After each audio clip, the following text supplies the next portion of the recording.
Kamali ako ng daan kanina, akala ko yun yung papunta sa ilog. Malayo-layo din. Buti may nanay doon, nakahiga, nakatulog, nilistorbo ko ba. Sabi niya dito daw. Problema ko ngayon, katapos ko dito, kailangan ko pang bumalik kasi yung gamit ko nasa kotse pa. Kailangan, aga pa naman. Okay. Kaliwa, kanan. Saan ako galing? Balik tayo dun sa kanan. Parang mali yung kaliwa.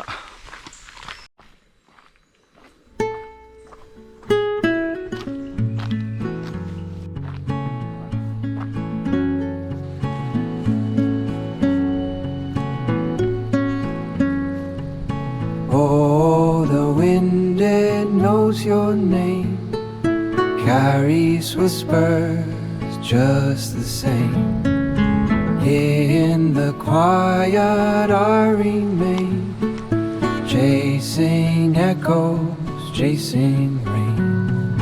Oh, the wind, it knows your name, carries whispers just the same.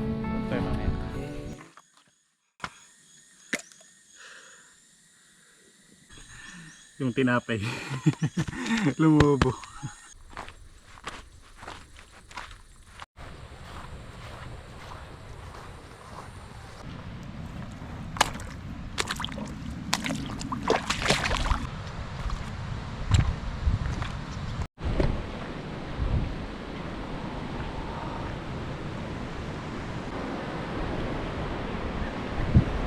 Maganda. Iwan ko muna yung bag dyan. Worry ko kanina baka biglang lumakas yung ulan sa bundok tapos tumaas ang tubig dito. Pero malabong mangyari yun. Parang merong 10 feet elevation galing doon.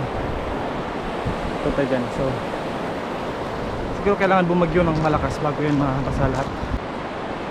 Sayang talaga wala akong nadalang pagkain. Ay nako. Hindi magandang parang ano dito sulok, hindi malakas yung tubig, parang nasa dagat kasi buhangin.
Nagbabalsa yun.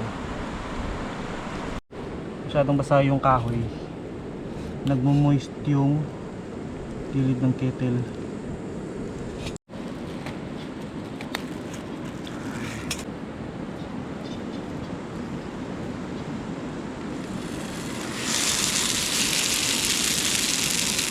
Nilapag ko na yung kettle kasi ang bagal kumulo.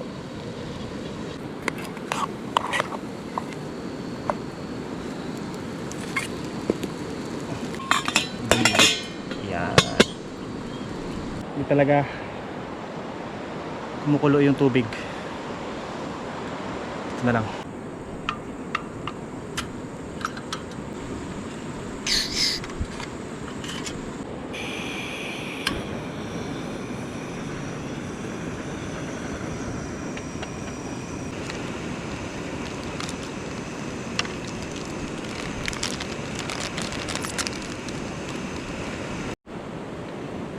May tinapay na.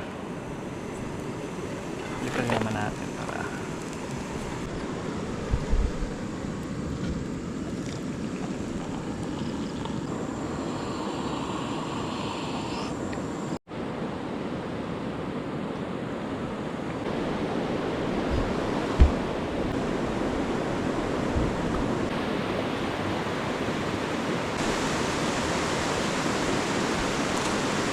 yung honey butter yung magdadala sa sarap. Pero ito, parang maganda siyang carrier. Itong spot ko ngayon, para siyang na-enclose sa bundok. Kasi, yung side na yan, nandyan yung daan eh. Parang wall siya, ganyan no? Bundok na wall. Palibot na ganun. So yung pagbaba ko dito, hindi talaga pwede madala ang kotse. Naglakad talaga ako. Ito yung Agos River, Infanta na pala ito. Parang nasa ano ako ngayon, nasa island kasi bandang yan ano din siya, may tubig din. Ito yung pinaka-main dito.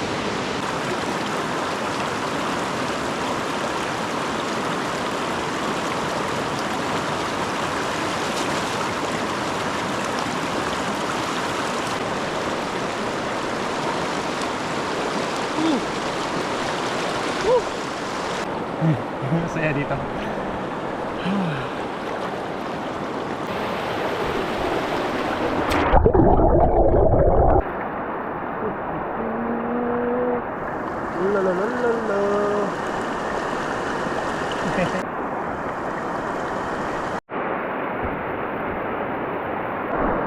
mga niyog na yun, ang daming uwak. Ang lalaki pa. Umuwi na yung naglalaba dyan kanina.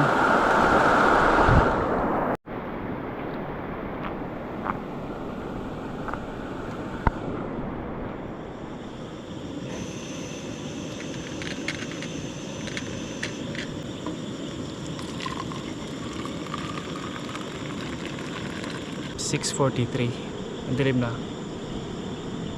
konti na lang pitch black na to, so pasok na ako sa tent, tutulog na ako, sana sana safe naman siguro. Nag-init ako ng tubig kasi naubos ako ng tubig galing yun sa Agos River.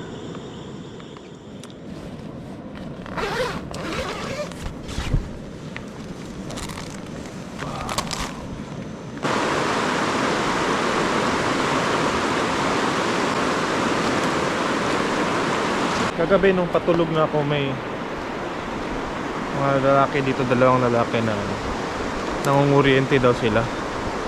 Sabi niya meron daw isda dito sa part na to dito.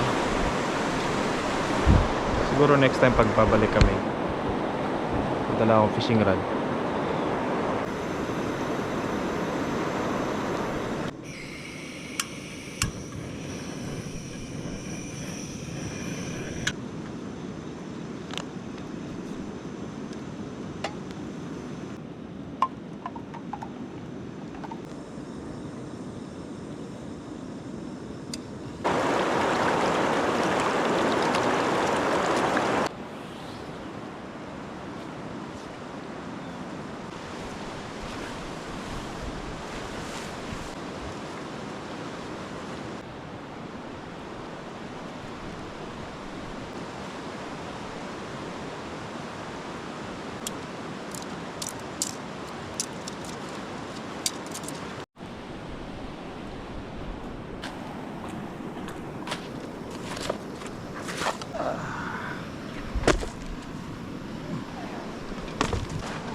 sky is torn, the leaves they fall. In quiet towns we hear the call. Your shadow lingers in the cold, a story left but never told. Oh, the wind, it knows your name, carries whispers just the same. In the quiet I remain, chasing echoes, chasing rain. A fading light on dusty roads, where memories are heavy loads. I walk alone, the night is near, but your voice, it keeps me here. Oh, the wind, it knows your name, carries whispers just the same. In the quiet I remain, chasing echoes, chasing